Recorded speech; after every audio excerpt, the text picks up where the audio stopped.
Bom dia, irmãos. Quero convidá-los que abram suas Bíblias no Evangelho de Lucas, capítulo 16, versículo 18, apenas o versículo 18.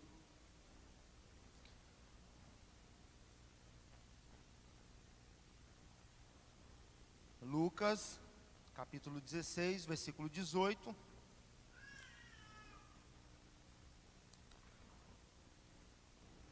Aqueles que costumam vir no culto pela manhã sabem que hoje nós vamos continuar na nossa série de mensagens no Evangelho de Lucas.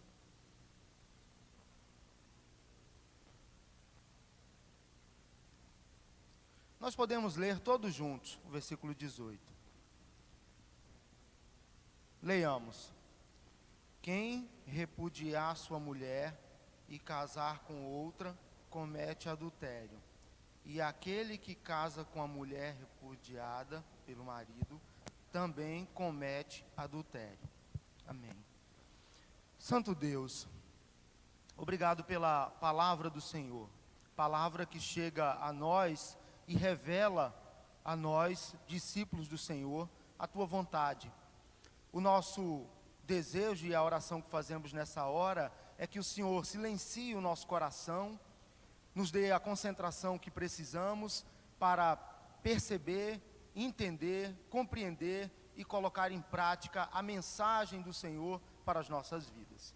É a oração que fazemos, Pai, no nome santo e precioso de Jesus. Amém. Irmãos, eu ouvi ou li, não lembro agora se ouvi ou se li, uma afirmação do reverendo Tiago Rocha. O reverendo Tiago Rocha é um dos pastores mais antigos do nosso presbitério, presbitério Guanabara, alguém considerado pelos mais jovens, inclusive por mim, um ícone, alguém que pode ser um modelo para nós, um pastor exemplar. E o reverendo Tiago Rocha disse assim um dia, como disse, não sei se li ou se ouvi, ele disse: mesmo depois de tantos anos de ministério, todas as vezes que subo ao púlpito e abro a palavra de Deus para pregar o Evangelho, a minha perna treme. E aí, essa afirmação me tranquilizou. Tranquilizou. Você está rindo? Estou falando sério. Tranquilizou porque, ao ouvir o reverendo Tiago Rocha dizer isso, falei, bom, se ele, depois de tantos anos, treme, imagina o pobre Robério, terminando o seminário. Vai tremer também. Eu estou dizendo isso, irmãos, porque eu senti a responsabilidade de falar com você nessa manhã sobre o texto que nós acabamos de ler. Primeiro que eu não escolhi o texto. Nós estamos na nossa série de mensagens no Evangelho de Lucas, e quando a série de mensagens foi elaborada, proposta pela liderança da igreja, eu ainda não estava aqui. Então, não escolhi o texto. Não agendei, mas sabe o que eu percebi? Deus agendou conosco nesta manhã para falarmos sobre algo especial para as nossas vidas, para falarmos e pensarmos sobre casamento. Casamento. Aqui, nesse texto em especial, há algumas expressões que são marcantes. Você tem casamento, você tem a ideia de família e você tem a diluição que tem acontecido ao longo da história por conta do divórcio. O divórcio é algo que alcança as pessoas. Tem sido comum na história da humanidade. O que faremos hoje, nessa manhã, não é um exercício acadêmico, não é. Mas uma profunda reflexão sobre o que significa o casamento e qual é a vontade de Deus para nós. Ok? Então, para iniciar a nossa reflexão, porque nós podemos fazer a leitura e a exposição desse tema de diversas maneiras, mas para iniciar a nossa reflexão, eu quero fazer de uma maneira simples com você, fazendo uma pergunta. E a pergunta é: por que esse texto está aqui? Exatamente nesse lugar. Por que esse texto está aqui? aqui no versículo 18 do capítulo 16 de Lucas. Vamos responder essa pergunta. Olhe para o contexto que é chamado de contexto imediato anterior. Olhe para o texto anterior a esse texto. Na semana passada, o reverendo Oliveiros pregou sobre o administrador infiel, o texto que fala sobre o administrador infiel. E no texto, irmãos, algumas afirmações de Jesus foram claras para nós. E algumas lições ficaram marcadas em nosso coração. Aqueles que estiveram aqui tiveram o privilégio de ler e ouvir. Versículo 10 do capítulo 16 de Lucas. Jesus diz assim: quem é fiel no pouco, também é fiel no muito. E quem é injusto no pouco, também é injusto no muito. Além disso, Jesus fala que o homem não pode servir a dois senhores. Ou serve a Deus, ou às riquezas. Daí a ideia de que, em alguns momentos, os bens materiais podem se tornar como um Deus para o ser humano. Mas além disso, nós vamos perceber nesse contexto imediato anterior, que os fariseus, ao ouvirem essa palavra de Jesus, zombavam de Jesus. Por que eles zombavam? Porque eram avarentos. E aí Jesus diz assim: olha, vocês procuram uma justiça própria. O que vocês fazem não passa de coisas que são externas, para mostrar às pessoas. Mas o coração de vocês está contaminado, está impuro. Então Jesus está falando sobre a questão de administrar de forma correta e justa e fielmente os recursos que chegam até nós. Administrar com fidelidade, com justiça, com retidão, os recursos que chegam até nós. Salário, a casa, os bens.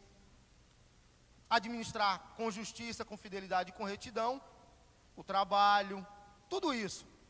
Mas Jesus não para por aí. Para aprofundar um pouco mais a nossa reflexão e para ampliar o nosso entendimento e a nossa compreensão, Jesus muda a área. Ele continua falando sobre a fidelidade, mas agora ele muda a área. Olhe para o texto. Jesus agora vai falar sobre a fidelidade nos relacionamentos. Jesus vai falar agora sobre a fidelidade no relacionamento conjugal, no casamento. Porque o texto está aqui, e aí vem a resposta da pergunta. Porque os discípulos de Jesus, que estavam ouvindo Jesus, e os fariseus, os líderes religiosos, precisavam ouvir, compreender e colocar em prática a vontade de Deus que fora estabelecida para o relacionamento conjugal, para o casamento. Administrar com fidelidade o casamento. 3 palavras se destacam no texto que nós lemos: repúdio, casamento e o adultério. Antes de falar das palavras, quero lhe fazer uma segunda pergunta. O que era o repúdio? Você sabe? Não precisa responder. O que era o repúdio no tempo de Jesus?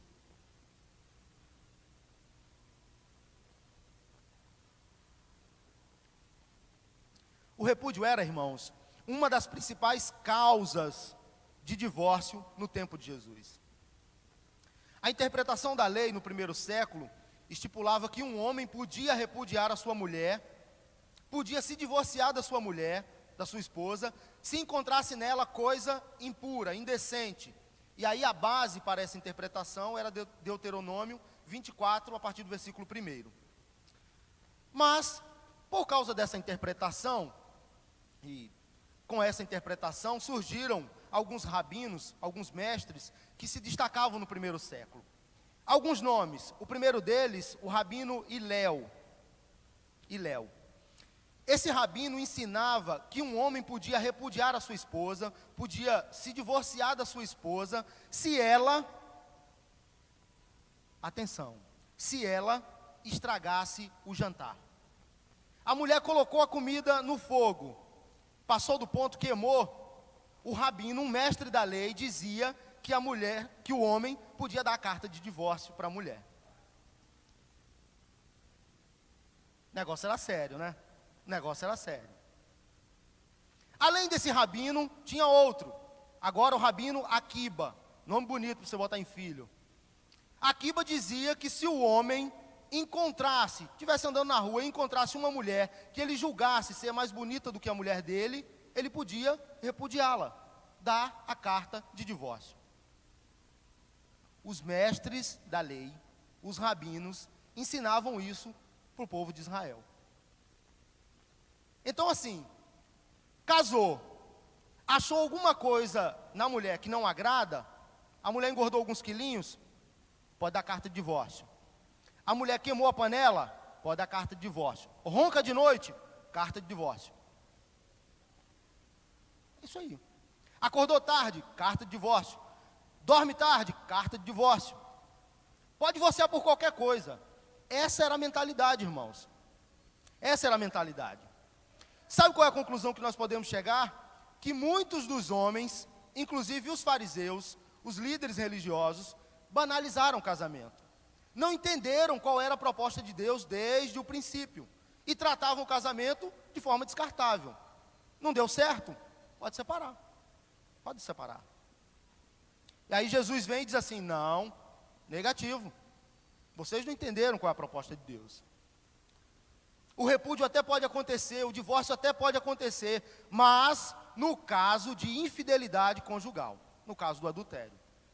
Mas mesmo assim, abrindo essa porta, ou essa possibilidade, Jesus vai dizer, e está registrado lá em Marcos 10, 6 a 9, que desde o princípio da criação, Deus os fez homem e mulher. Por essa razão, deixa o homem, pai e mãe, e se une à sua mulher, e serão os dois uma só carne.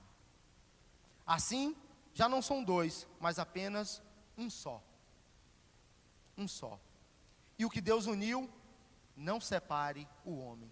Irmãos, a vontade de Deus, desde o princípio, é que o divórcio não aconteça. Ah, Robério, mas existem inúmeros problemas que nós não podemos desprezar. É verdade, irmãos, é verdade. Eu ficaria aqui a manhã inteira, ou melhor, o dia inteiro, expondo para você possibilidades, problemas e dificuldades que alcançam o casamento e que terminam e culminam em divórcio. E nós não vamos desprezar ou menosprezar isso. Verdade. Mas o que preciso dizer a você nessa manhã, e que você precisa concordar comigo, se você é alguém que crê na palavra de Deus, é, desde o princípio, a vontade de Deus é que o divórcio não aconteça. Não aconteça. Jesus está falando, irmãos, da maravilha que é o casamento. Casamento é união. Casamento é companheirismo. Casamento é ter alguém para você caminhar junto. Compartilhar as dificuldades, os problemas, como também as alegrias. Casamento é constituição de família. Casamento, irmãos, é amar e ser amado. Casamento é cuidar, ser cuidado, é ter diálogo. Casamento, irmãos, é demonstrar aquilo que Deus fez por nós, demonstrar amor a outra pessoa e cuidar da outra pessoa todos os dias, independente das circunstâncias. Por isso, irmãos, trazendo o tema do nosso retiro de casais há poucos dias, casar é bom, casar é bom. E aí eu me lembro do testemunho de alguns, o Deidmar da Rivânia, por que casar é bom, Deidmar? E ele disse, porque ela faz as compras e eu pago, não sai do bolso dela. Por que casar é bom, Fábio? Aí Fábio falou assim, porque você tem alguém para fazer cosquinha de noite.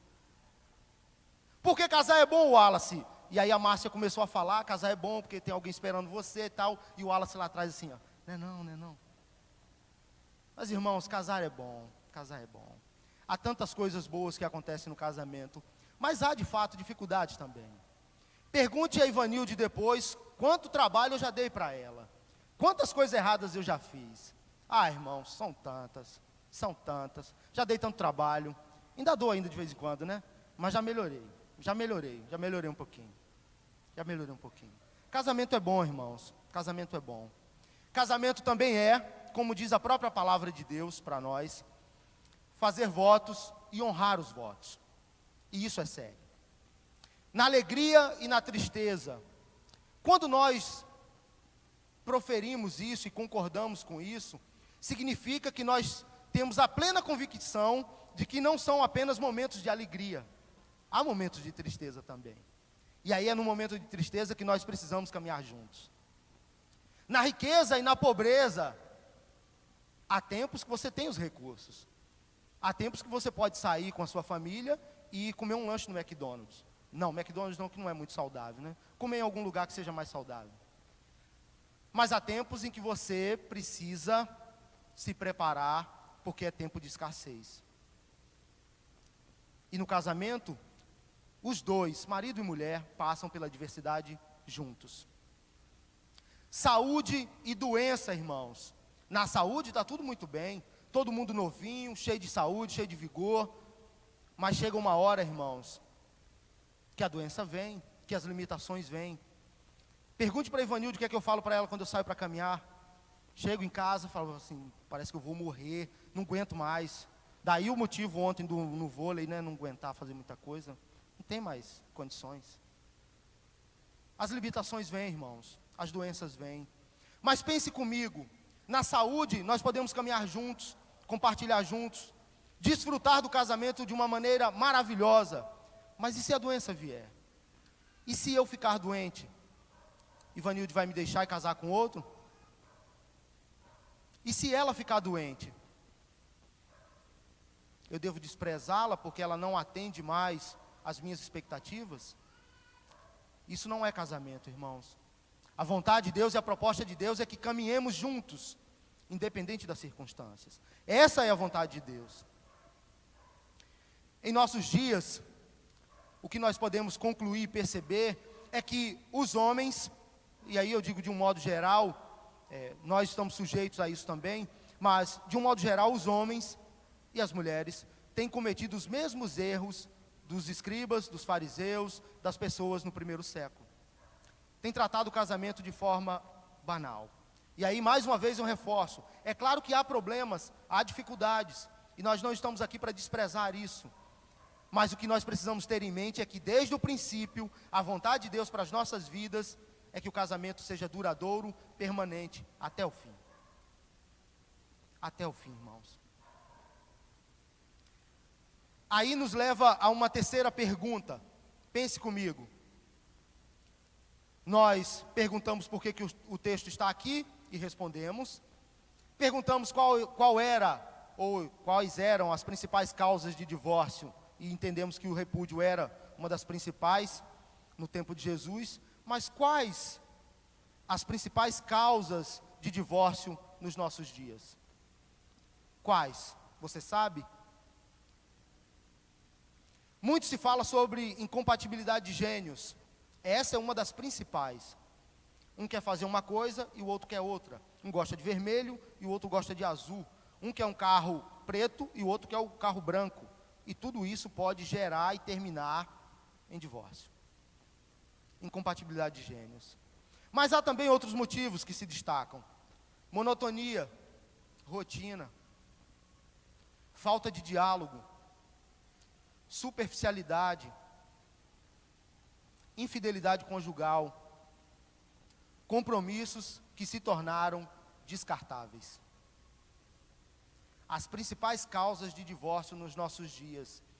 E para nossa tristeza, nós não dizemos isso com alegria, nem com satisfação, para nossa tristeza, o índice de divórcio no nosso país só aumenta. Eu vejo que há, hoje, nessa manhã, pessoas casadas em nosso meio, mas há também jovens, pessoas que não se casaram ainda. Talvez o jovem ou o solteiro diga assim: ah, Robério, essa palavra não é para mim. É sim, é sim, é sim. Porque se você pensou, ou se passou pelo seu coração, a possibilidade de casar, meu amigo, se prepare. Haverão momentos de alegria, de fartura, de riqueza, mas haverão momentos de doenças, de dificuldades, de escassez. E você precisa estar preparado para administrar com fidelidade aquilo que Deus colocou diante de você. Essa palavra é para todos nós, irmãos. Para todos nós. Sabe por quê? Porque nós vivemos um tempo que é chamado de a era dos descartáveis. Você tem copos descartáveis. E o que é o descartável, né? ele é utilizado, e quando ele foi utilizado, e alcançou o propósito para o qual ele foi comprado, adquirido, você pode descartá-lo. Não dá mais trabalho, é só descartar. Então você tem copos descartáveis, muito bom, né? Não dá trabalho. Você tem pratos descartáveis, talheres descartáveis. Você tem alguns aparelhos descartáveis. Por exemplo, uma vez comprei uma máquina de barbear, e aí o amigo estava comigo na hora, falou assim: rapaz, não compra essa marca não. Eu não vou dizer não, porque o fabricante pode me processar. Falou: não compra essa marca não, é descartável. Foi a palavra dele. Falei assim: que isso? Vou comprar. Comprei. Rapaz, o amigo era profeta. Comprei a máquina, utilizei algumas vezes e lixo. Descartável. Mas sabe por que isso acontece, irmãos, com algumas coisas? A proposta do nosso tempo pós-moderno é estimular e forçar o consumo. Você descarta e compra mais. E com isso o mercado está sempre atuando. Você compra, descarta. E aí você compra uma roupa, dependendo da marca, você sabe, e vai concordar comigo, você usa 2 ou 3 vezes, e aí perdeu a cor. Estragou. Por quê? Porque é para você descartar e comprar mais. Percebe? Então, essa coisa do descartável alcançou os bens materiais. Mas sabe qual é o pior? O que é pior? Que essa ideia do descartável também alcançou os relacionamentos. Os relacionamentos nos nossos dias têm se tornado descartáveis. Não apenas um relacionamento conjugal, mas quantas pessoas nós conhecemos que com amigos, parentes, por causa de algum problema, de alguma dificuldade, é melhor romper. Corta, interrompe o relacionamento e acabou. Corta a comunicação, é muito mais fácil. Amigos não faltam. Se alguém pisou no meu calo, desprezo, vou atrás de outro amigo. Descartando as pessoas e se utilizando das pessoas como se elas fossem objetos. E aí alguém já disse que o que nós devemos fazer é utilizar coisas e amar pessoas. Utilizar coisas e amar pessoas. O homem olha para uma mulher, simpatiza ou entende que é de Deus se relacionar com ela, caminhar junto com ela, e aí planejam um casamento, se casam, mas quando vem a primeira crise, irmãos, não são todos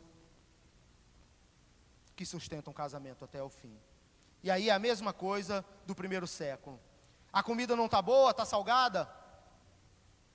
Separa. Dormiu demais? Separa.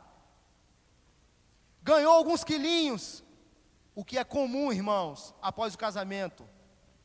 Eu estou com 80 quilos. Quando eu casei tinha 70. Normal, né? Engordou, ganhou alguns quilinhos? Separa.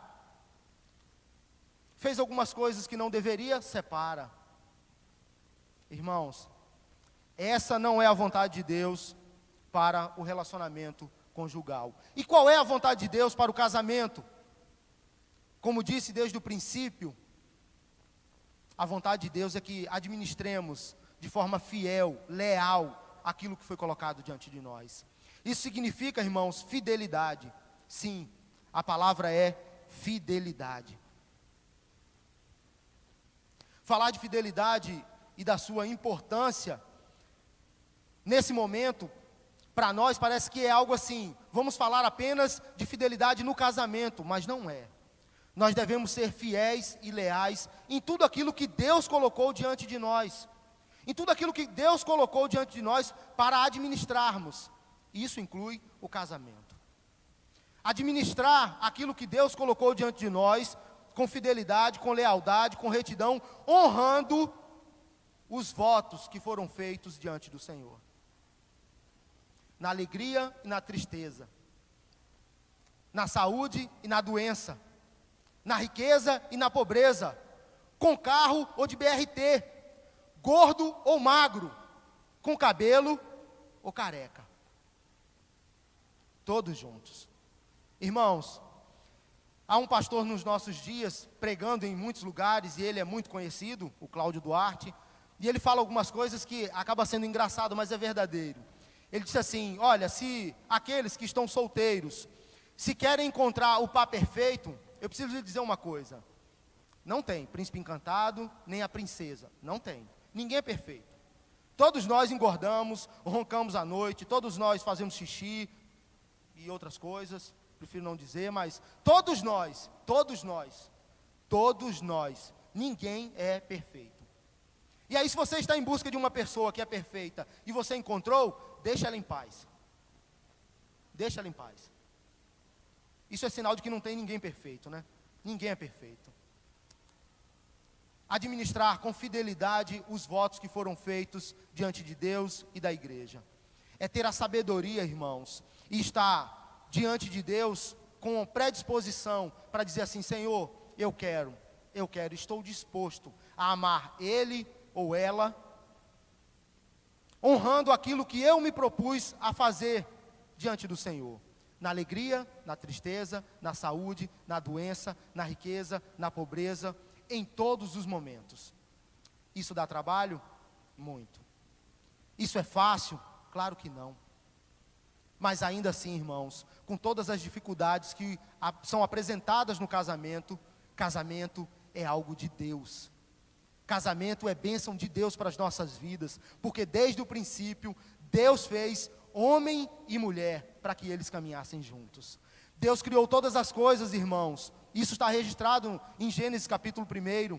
Fez todas as coisas de forma boa.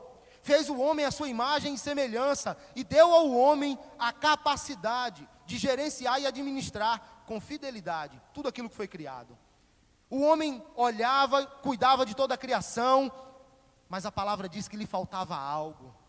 Faltava algo a ele, irmãos. E Deus olha para Adão e percebe, porque Adão estava triste, porque todo mundo tinha um par, todo mundo tinha seu companheiro e sua companheira, mas ele não tinha. E Deus dá o sono a Adão. E quando Adão volta do sono, eu não sei quanto tempo depois, Adão vê Eva. E Adão diz: osso dos meus ossos, carne da minha carne, agora é tempo de namorar, de caminhar junto, de aproveitar. Agora eu tenho alguém. E a felicidade de Adão foi grandiosa. Vieram os problemas, é claro, né? Vai me dizer que não houve tempo de TPM de Eva? Claro que houve. Claro que houve. Claro que houve. Vai me dizer que Adão não roncava à noite? Roncava, com certeza roncava. Depois do pecado, né? Provavelmente. Irmãos, casamento é algo de Deus para nós. Há problemas, dificuldades? Sim. Sim. Não estou aqui para dizer a você que o casamento será uma mil maravilhas. Nunca foi e nunca será. Mas há felicidade no casamento, sim.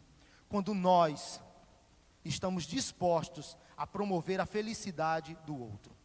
A felicidade no meu casamento quando eu estou disposto a promover a felicidade de Ivanilde.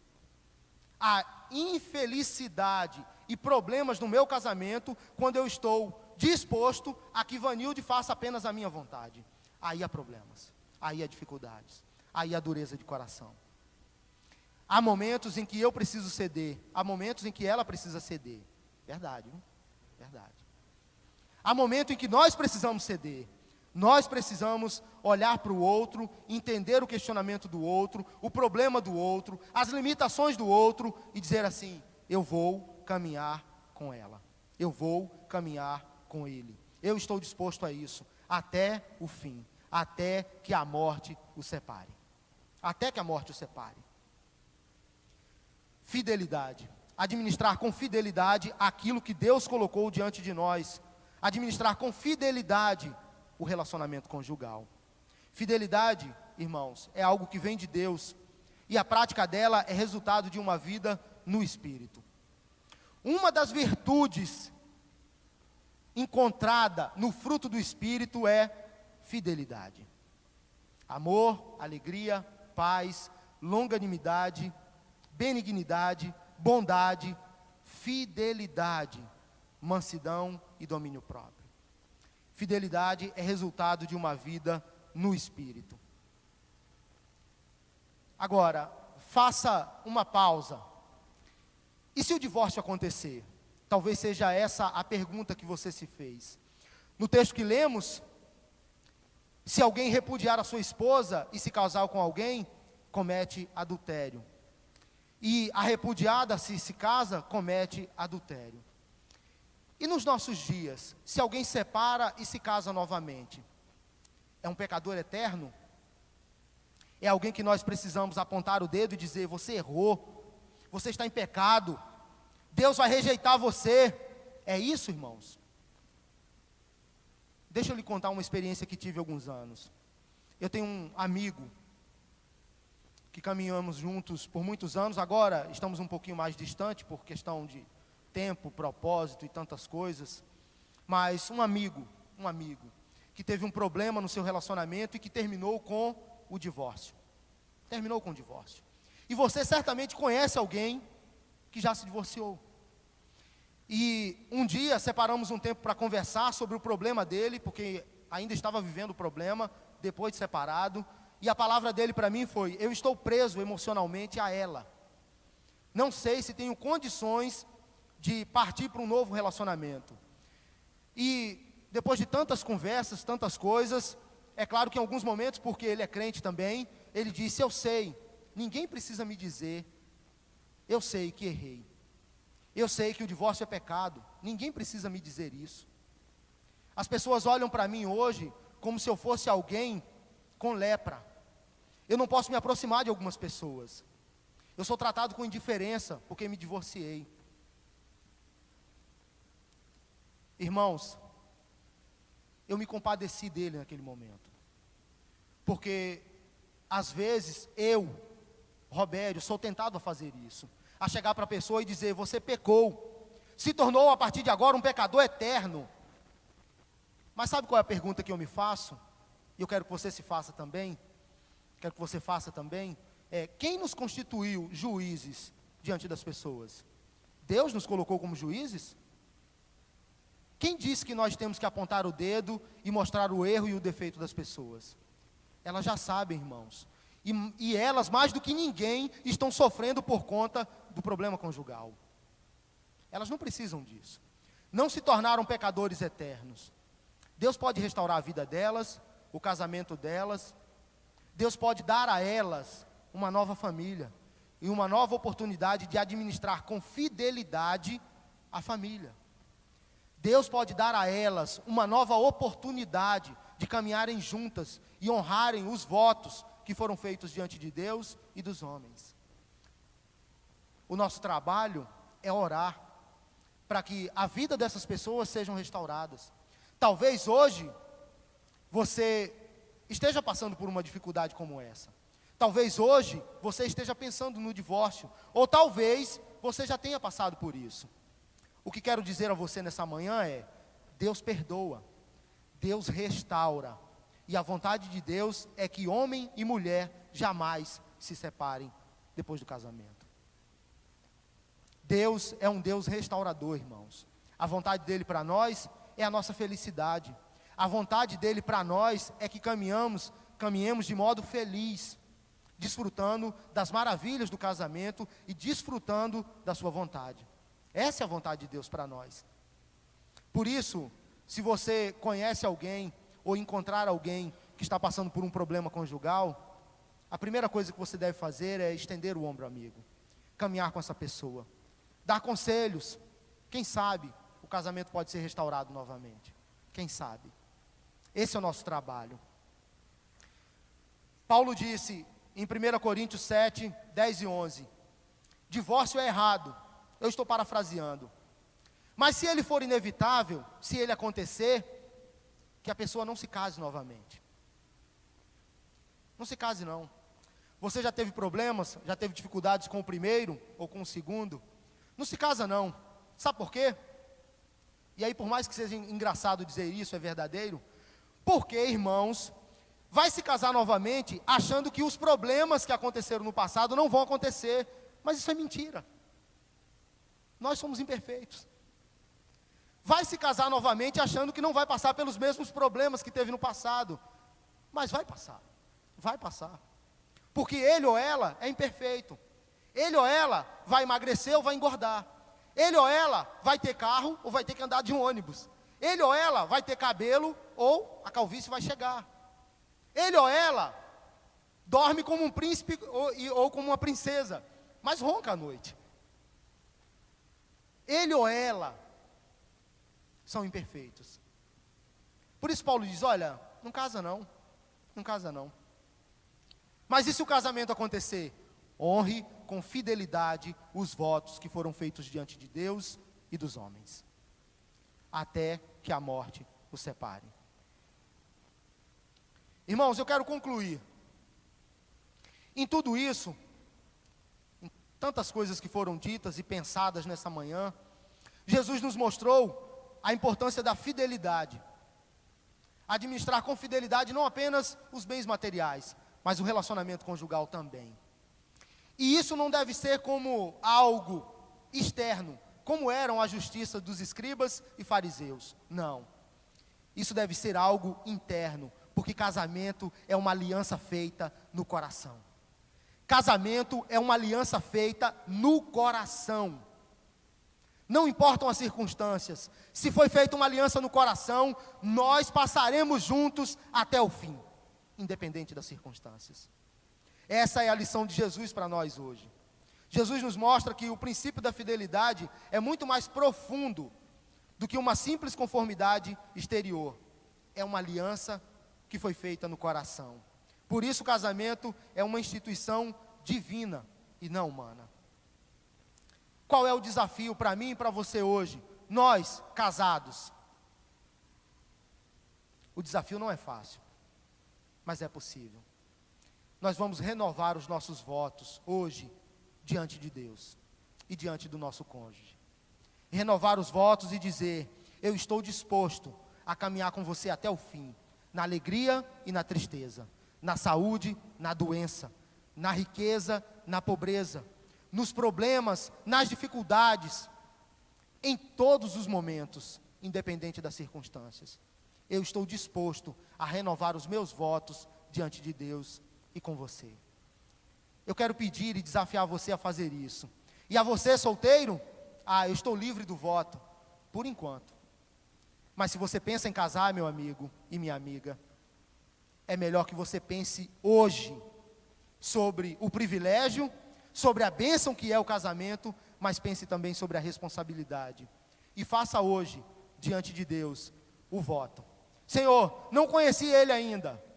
Manda alguém que seja maravilhoso para mim. Mas eu já sei, Senhor, que vai ser alguém perfeito. Faça o voto e diga, Senhor, eu quero me casar.